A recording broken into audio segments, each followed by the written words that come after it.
Assalamualaikum warahmatullahi wabarakatuh. Nama saya Saifani Ramasari dengan NIM 289215013 dengan mata kuliah Sistem Informasi Manajemen dengan dosen pengampu Bapak Mulyono SMMM. Di sini saya akan menjelaskan yang pertama pengertian Sistem Informasi Manajemen.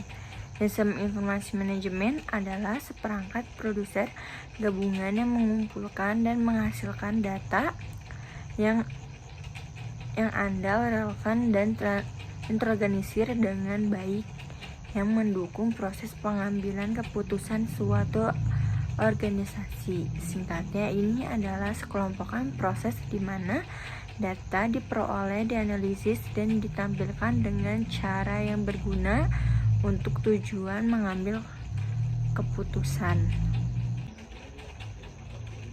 Dan yang kedua itu sistem informasi manajemen dalam dunia akademis. Selain ilmu komputer, ada bidang studi lain yang berhubungan dengan sistem informasi manajemen baik di tingkat teoritis dan praktis. Yang pertama, sistem informasi SI. Dalam SI ada penekanan yang lebih besar pada alat, sedangkan sistem informasi manajemen lebih menekankan pada proses bisnis dan operasi. Yang kedua, teknologi informasi TI. TI mirip dengan SI tetapi hanya berfokus pada komputer. Yang ketiga, informatika, suatu disiplin yang menggabungkan rekayasa perangkat lunak dan mengembangkan sistem informasi dan jaringan. Yang keempat, teknik elektro dan teknik komputer. Bidang-bidang ini masing-masing fokus pada pengembangan dan peningkatan perangkat keras dan perangkat lunak. Sistem informasi manajemen membantu menentukan implikasi praktis dan teoritis dari perubahan ini. Dan yang ketiga, fungsi sistem informasi manajemen.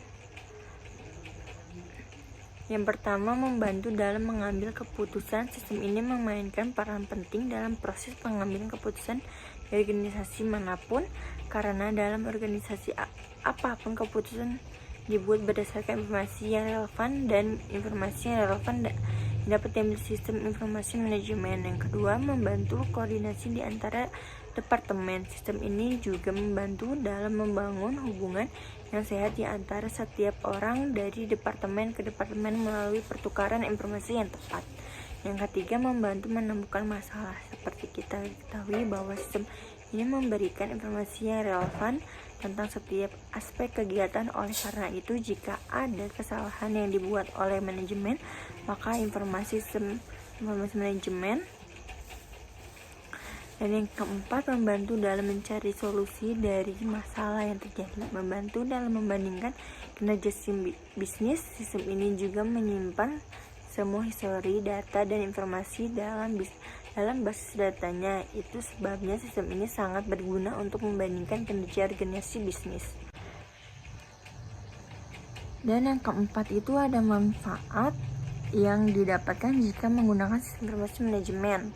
Manajemen dapat diperoleh oleh gambaran umum dari seluruh operasi mereka.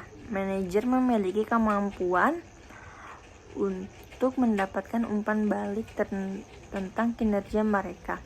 Organisasi dapat memaksimalkan manfaat dari investasi mereka dengan melihat apa yang fungsinya dan apa yang tidak.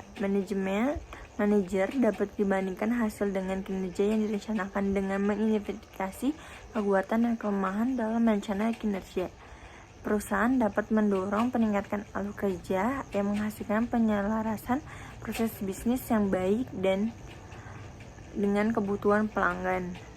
Banyak keputusan bisnis dipindahkan dari manajemen atas level organisasi yang sistem efisien dengan pengetahuan dan pengalaman yang mumpuni. Dan yang kelima, kesimpulan dalam bisnis, sistem informasi manajemen adalah alat yang digunakan untuk mendukung proses operasional relevan dan evaluasi dan etis. Sistem ini layaknya alat yang memindahkan data dan pengelolaan informasi yang dihasilkan. Informasi adalah inti dari manajemen informasi dan sering dianggap sebagai sistem pertama dan era informasi. Sekian presentasi yang telah sampaikan, kurang lebihnya mohon maaf. Wassalamualaikum warahmatullahi wabarakatuh.